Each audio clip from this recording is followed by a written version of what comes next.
Hello gamers and game match, what is going on? My name is Tanek127 and welcome back to another video.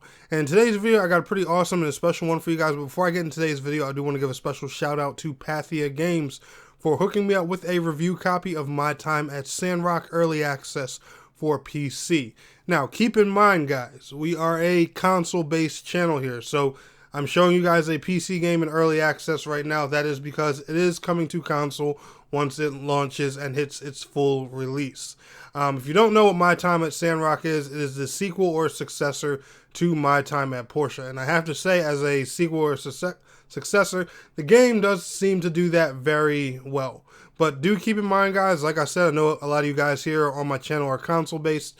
This will be hitting the console platforms sometime in the future. It's just early access is strictly on PC. And one disclaimer I do want to give out here before we get into today's video is the multiplayer portion of My Time at Sandrock I was not able to judge because there was a slight mix-up about the multiplayer.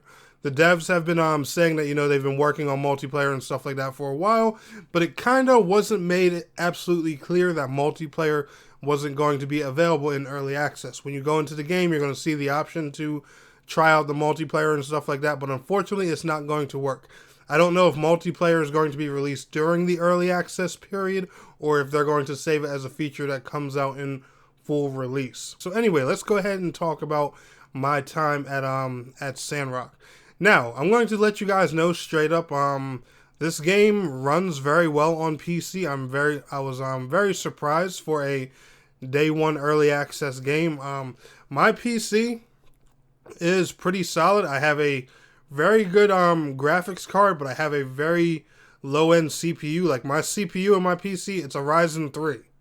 So you know, this game, for it to be able to run on, you know, high and medium settings and even ultra at like higher frame rates on my PC when I have that low of a CPU, that says something. So, you know, the performance in this game is pretty good. No graphical hitches or anything like that. There was a little bit of environmental popping and stuff here and there, but for the most part, you know, no stutters, no lagging, no crazy frame dips or anything like that. And I gotta say, the game hands down looks a lot prettier than the original. I am liking this art style, this visual style of this version a lot better. Combat and everything, it feels pretty good. It feels pretty similar to the previous game, except the new brake system. I do like that, and how that was added to the combat. Does give the combat a bit more of a feel to it.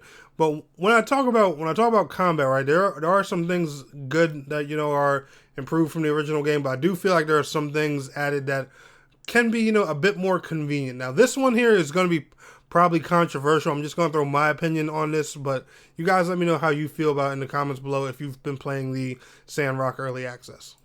I feel like the gathering in the game, they tried to make it, you know, a lot more intuitive, more so, you know, for you to have like better interactions and stuff like that. But I do find it a bit more inconvenient as well. Remember when you would like cut down trees, break rocks and stuff like that in the previous game? You would simply just walk over them and pick them up.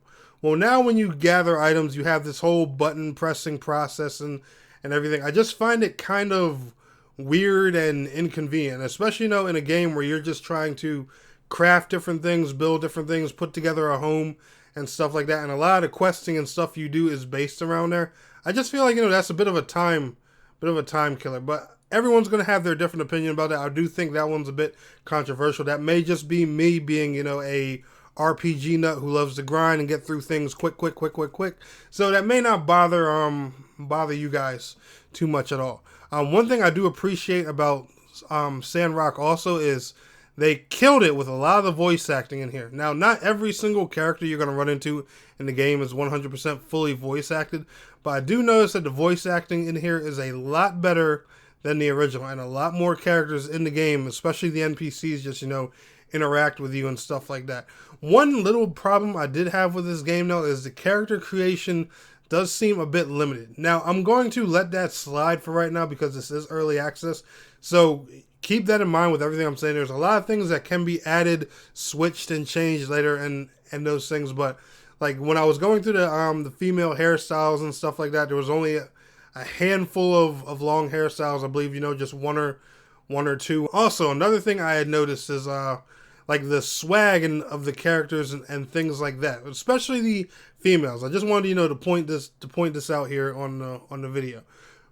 The way your character moves and the way some of the female NPCs move in the game are different, and I just do wish that they would allow some of this feminine style that are on the NPCs to be put on the characters that you create, or, you know, your custom avatar in the game. Like, they'll be all, you know, feminine, fitted, and stuff like that. They'll have like different walks on them and things. It's really not too big of a deal. Like, for example, if you look on the screen right here and you just see how like my character walks and runs compared to, you know, the NPC that's right here, they're just different. You know, like my character just walks and runs kind of like the basic male characters in the game, while the female just, you know, doesn't have any type of changed movement on her. I just found that kind of weird. You know, it's a male and a female character, but the female character still moves kind of like a male. Another feature I did enjoy about the game is, though, they finally got rid of the pesky stamina system from the previous one, which is awesome. So you can basically sprint indefinitely and stuff like that now, unless that's something that happens to change somewhere along the storyline, and, you know, they just make things easier for you in the beginning. Then I'm not 100% sure, but from what I saw, there's infinite stamina, and I just, you know, for traveling, getting around, just, you know, doing anything, I personally think that's awesome. But overall, guys, I've been having a lot of fun with my time at Sandrock. I personally cannot wait until it's playable on console platforms. I really do want to try this out on my PS5 or Series X, and honestly, you know, play it with a couple friends. I'm really curious about the multiplayer, and, you know, I just want to see what that's going to be about, how it's going to work. Hopefully, you know, there's no crazy restrictions in it. You know, people can just come into your game, help you collect resources for themselves. You can help them with their questing and things like that. I'm just hoping, you know, that the multiplayer experience is a really big and complete thing, and not just, you know, some weird limited type of just assist system, if that makes any sense.